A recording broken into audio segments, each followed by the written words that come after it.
Yeah, this leg injury has been a nightmare for me, you know, but it's going good now. It's going great, actually. Tore patella, broken meniscus, both sides. Most people know what happened. You can put him Rich. ¡Ah!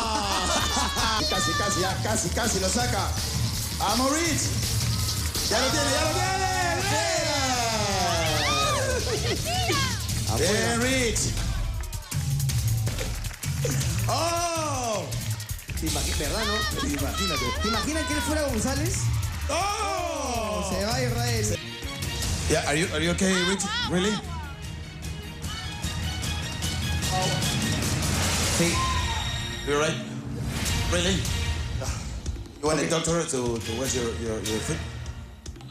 And basically, when the patella tendon tore in half, it's never a clean tear. It's always, you know, there's little frayed edges and so forth, and they have to cut off the frayed edges.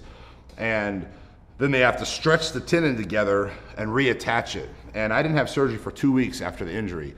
So my tendons, you know, shrunk up. And in order for them to get those tendons together, they weren't sure if they were going to be able to do it. And they did it, obviously, sewed it together. And when I woke up, I was in tremendous pain. And they told me I'm going to have pain for months. And I was supposed to be in and out of the hospital in 1 day. I was there for 4 days. So it's definitely complicated surgery. And they told me that they weren't sure if I was going to have 100% mobility, which in my head, saying they're not sure is basically you're not going to have 100% mobility. That was my thoughts. But I'm glad to say that I do have 100% mobility, flexibility. You know, I can touch my heel to my glutes just like I could before. So that's great news. And also at this, you know, it's been 3 months since surgery and I'm way ahead of schedule. I shouldn't be able to stretch it that far. And also the doctor had told me that I would not even be able to attempt this leg extension for 4 months. Not even attempt it. He said, you can't even attempt that. You will tear the patella tendon. Can't do anything. 3 months, you know, obviously I can do it. So, I mean, I'm not trying to, you know, prove anything or whatever, but, you know, I want to get healed up. So I'm doing everything I can, and I've probably done too much, and I was doing even more. And I backed off because I saw the doctor recently about a week ago, and he had told me that all the nerves in my knee are dead, and I have no feeling. And this is all, I don't feel this. This is numb. And he said, when you're training, he said, you're not going to have any pain at all. So you're going to have a tendency to want to up the weight and keep going because you don't feel any pain. Hey, no pain, it's good, let's keep going. And he said, you will tear your patella tendon. He said, you know, it's very common for people to re-tear them because of that reason. He said it takes a lot longer for the nerves to come back. So I didn't know that. My other doctor did not tell me that about my nerves, you know, just not working. So I had no idea. So I've slowed down in what I'm doing. I was leg pressing, you know, I started with, you know, 0 weight and I worked up to, you know, about 180, 200 pounds and it felt good. So I kept going up. And, you know, after having that talk with him, I actually haven't trained my legs since then. And this morning I actually did the step mill and that felt good. You know, the step mill, the range of motion isn't that deep. And so there's less chance of tearing the patella, the less range of motion.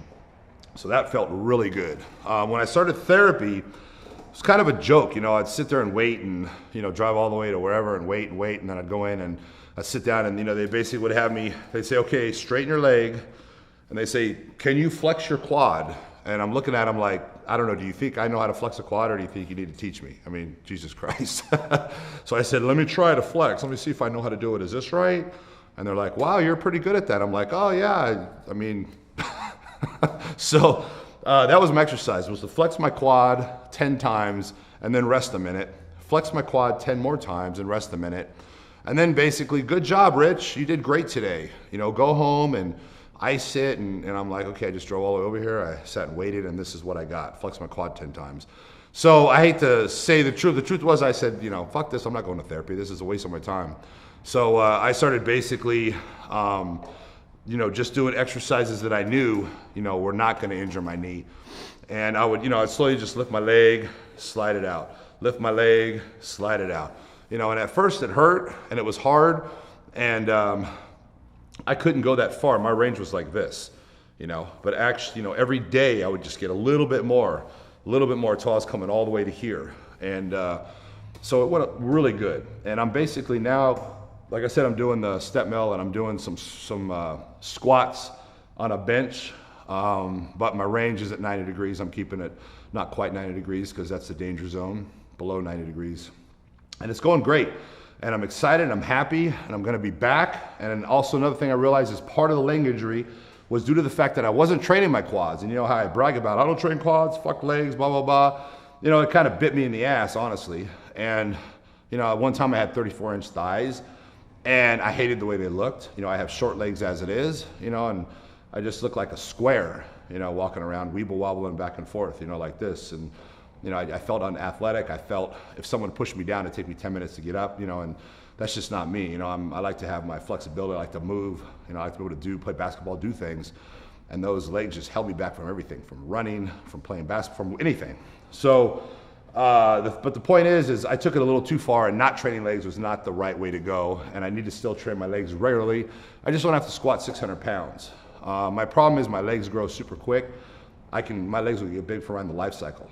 So, but I am gonna start training my legs as soon as I'm ready, 100%, because the injury probably would not have occurred if I had been training my quads and hamstrings, because the muscles were weak, and I have, you know, 290 pounds on these weak muscles, you know, and I'm moving around, my body's shifting, and, you know, just one wrong twist, you know, and that muscle's not gonna support that knee joint, and, you know, tore the patella. So if I had been training legs, I probably wouldn't have had this injury. So lesson learned, you know, I got my kick in the ass for, you know, bragging about how I don't train legs. So, you know, live and learn. So I will be training legs, not like a bodybuilder, but, you know, I'll be training them. And I'm on my way back, and I'm weighing about 285 right now with skinny legs, skinnier than they've ever been in my life. I was born with bigger legs than I have now. So, but, you know, so as soon as those legs start growing, I'm probably gonna be up over 300 pounds. Not where I wanna be, but so be it, you know. What I can't control that. I like to work out, and I like to kill it in the gym, and, you know, if I'm 300 pounds, I'm 300 pounds. You know, I'm not trying to be 300 pounds, but I enjoy my workouts so much, and I enjoy what I do. Whatever happens with the results is what happens. You know, I do it more because I enjoy it more so than the results I'm getting in the gym. A lot of people go to the gym to look good. They go to the gym pressing to other people. They go to the gym because they have to. They go to the gym because it's healthy. I simply go to the gym because I enjoy it and I love it. You know, and whether I got results or not, I would still be going every day. It's something I enjoy doing. It's like golfing on the weekends. You know, guys like to golf, I like to work out. So anyway, I just want to let everyone know an update on how I'm doing. And I'm gonna be back. I'm gonna be better than ever. And I'm looking forward to it.